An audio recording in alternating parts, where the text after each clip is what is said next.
ओम शांति। आज से हम श्री कृष्ण के गुह्य रहस्य के बारे में जानेंगे। हम श्री कृष्ण के संदर्भ में 8 विषयों के ऊपर चर्चा करेंगे 8 दिन तक। अब कईयों के मन में ये प्रश्न उठ रहा होगा कि हमें श्री कृष्ण के बारे में ही इतना जानना आवश्यक क्यों है। हमें श्री कृष्ण के बारे में इतना जानना आवश्यक इसलिए है क्योंकि जिस स्वर्णिम दुनिया में परमात्मा हमें ले जाने आए हैं और जिस दुनिया की स्थापना परमात्मा ब्रह्मा द्वारा कराते हैं और पालना विष्णु द्वारा कराते हैं, उस सृष्टि के पहले राजकुमार, पहले प्रिंस श्री कृष्ण होते हैं। इसलिए हमें श्री कृष्ण के बारे में जानना इतना आवश्यक है। तो जैसे कि आज हम जिन नेताओं तथा महात्माओं का जन्मदिन, जयंती आदि बनाते हैं, जैसे कि विवेकानंद जयंती, महावीर जयंती, गांधी जयंती और नेताजी सुभाष चंद्र बोस का जन्मदिन आदि आदि। अब आप इन सब व्यक्तियों तथा जयंतियों पर विचार करेंगे तो देखेंगे कि इनमें से कोई केवल राजनीतिक क्षेत्र में ही सक्षम है और कोई केवल धार्मिक क्षेत्र में ही सक्षम है। दोनों क्षेत्रों में कोई सक्षम हो ऐसा शायद कोई मिलता नहीं है, और अगर वह मिल भी जाए तो वह पूज्य अवस्था में नहीं होता है। लेकिन श्री कृष्ण, जिनका संपूर्ण भारतवासी श्री कृष्ण जन्माष्टमी महोत्सव के रूप में मनाते हैं, उनके जीवन में ये विलक्षणता स्पष्ट रूप में दिखाई देगी, क्योंकि श्री कृष्ण एक धार्मिक पुरुष भी थे और उन्हें राजनीतिक पदवी तथा प्रशासनिक कुशलता भरपूर रूप में प्राप्त थी। यानी वे इन दोनों क्षेत्रों में, राजनीतिक और धार्मिक दोनों क्षेत्रों में सक्षम थे। इसलिए जो श्री कृष्ण अपने चित्रों में तथा मंदिरों में प्रभा मंडल तथा रत्न जड़ित स्वर्णिम मुकुट से सुसज्जित दिखते हैं। लेकिन आज हम जिन नेताओं तथा महात्माओं की जयंतियाँ बनाते हैं, वे ना तो स्वर्णिम मुकुट से सुसज्जित दिखते हैं, ना ही उन्हें महाराजाधिराज अथवा पूज्य श्री और पवित्र श्री की उपाधि मिली हुई है। अब ये दोनों राजाएं और नेताएं जिनमें राजनीतिक कुशलता है, जो कि राजनीतिक क्षेत्र में सक्षम है, और महात्माएं जो कि धार्मिक क्षेत्र में सक्षम है, वे दोनों श्री कृष्ण को पूजते हैं, क्योंकि श्री कृष्ण दोनों ही क्षेत्रों में सक्षम है। तो आज हम जो श्री कृष्ण के अनोखा जन्म और विलक्षण जीवन के बारे में जानेंगे। तो आज हम इस टॉपिक के संदर्भ में, इस विषय के संदर्भ में 5 बातों के ऊपर चर्चा करेंगे। तो सबसे पहली बात यह आती है कि श्री कृष्ण जन्म से ही महान थे।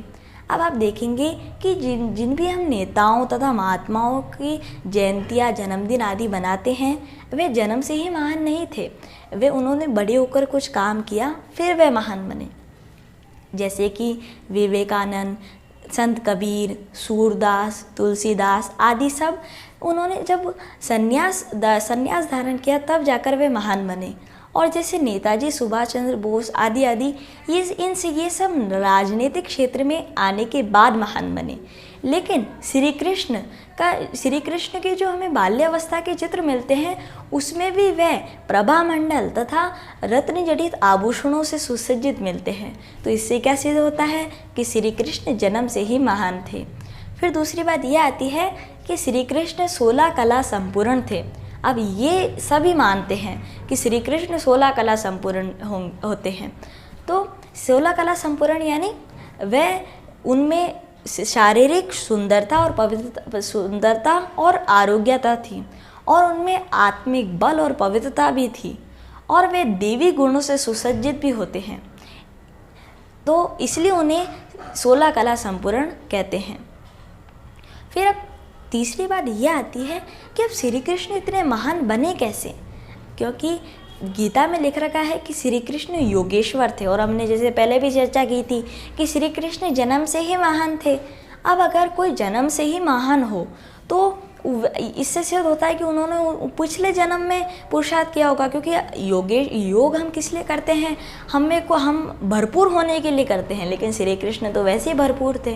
तो इन सब बातों से सिद्ध होता है कि श्री कृष्ण अपने जो पिछले जन्म है, क्योंकि ईश्वरीय मत के लिए भी कहते हैं कि ईश्वरीय मत नर को श्री नारायण बना देती है और नारी को श्री लक्ष्मी बना देती है। श्री कृष्ण भी अपने श्री नारायण पद पाने से पहले, वैकुंठपति बनने से पहले एक साधारण नर ही रहे होंगे। उनको उस जन्म में परमात्मा का ज्ञान मिला होगा और उन्होंने महान पुरुषार्थ कर ये पद पाया होगा। लेकिन आज हम देखते हैं कि मनुष्य श्री कृष्ण की महिमा तथा उनकी महानता के गुणगान तो करता है, लेकिन आज मनुष्य उस पुरुषार्थ को भूल गया है जिसे कर श्री कृष्ण इतने महान बने।